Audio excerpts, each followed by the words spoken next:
Good afternoon, everyone. Happy Thursday. Welcome back to my channel. Here's your daily news report and fourth stimulus check update. Alexandria Ocasio-Cortez and many other progressive lawmakers are now urging President Biden to renew federal unemployment benefits. Many Democrats have cut many things from the $3.5 trillion reconciliation plan. Also, everyone, this Friday, I will be giving away Walmart gift cards.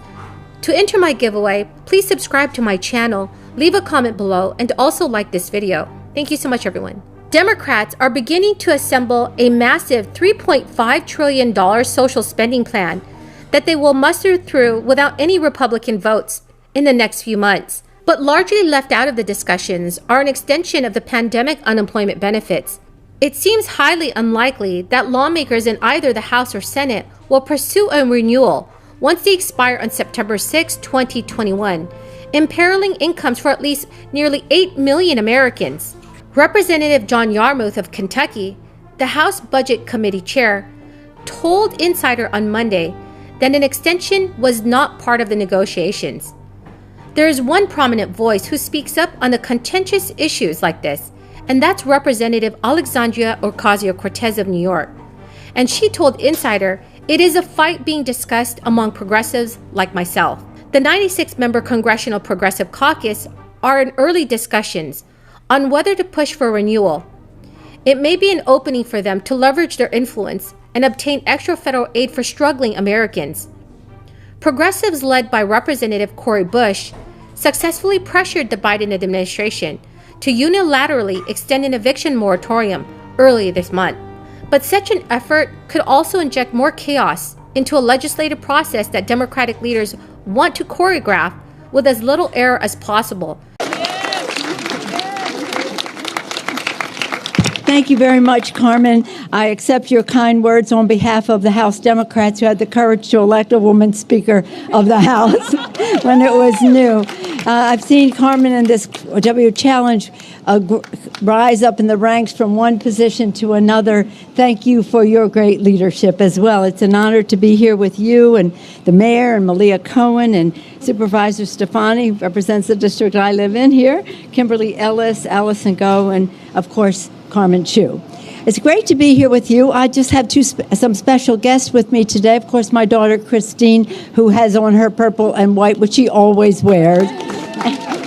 And two of my college roommates from Trinity College, Washington, D.C., Rita Meyer and Celia Haggerty. And I have on our scarf from the college. Imagine that it was purple and gold, the colors of the suffragettes, Rita and Cecilia, who are with us today. I'm honored they're here to get a taste of San Francisco and how enthusiastic we are about women.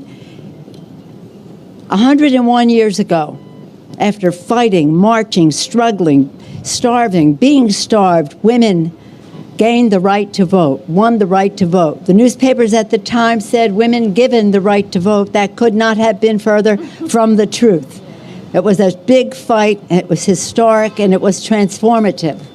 Here we are 101 years later, women in positions of high responsibility, but an attack on the right to vote that is happening in our country.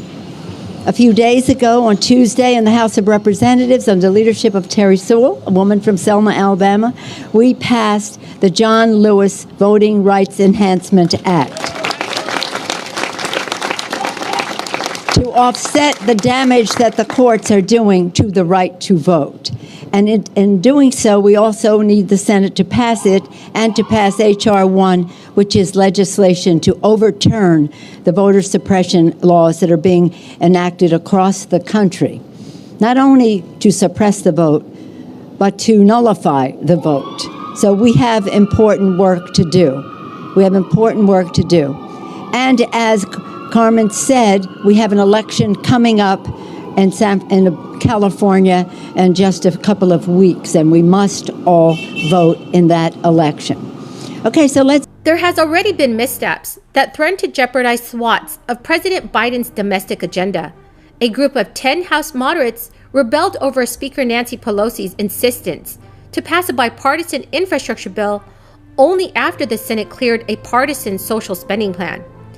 They secured a pledge from Pelosi on Tuesday to pass the infrastructure bill in a month. They secured a pledge from Nancy Pelosi on Tuesday to pass the infrastructure bill in a month, regardless of whether the party line plan was approved. Some progressives are already raising alarm over the end of pandemic unemployment benefits. Ocasio-Cortez said, "What we have right now is that the Biden administration has indicated they have almost no willingness to extend the unemployment assistance program. We have a Senate that does not want to do it, a White House that does not want to do it. It's going to take a very committed House." She conceded any successful effort would come well after Labor Day. Progressives are prioritizing the Democrat-only spending plan and hammering out the legislative details, which could take many weeks. Alexandria Ocasio-Cortez said progressives are looking into it. Representative Ilhan Omar of Minnesota, the chief vote counter in the caucus, told Insider that they still have not tallied the amount of support in their ranks for a benefit extension. She stated, "It is a conversation that we are engaged in. We have not whipped on that as a progressive caucus yet. So we will engage with our caucus to see what we are willing to do in negotiating for that. I also hear that the other side, that there's employment available, but the reality is that many of the jobs available are not paying a minimum wage. And that brings us back to the conversation of trying to get $15 minimum wage instituted in this country." Ilhan Omar and Ocasio-Cortez are not alone in backing an extension.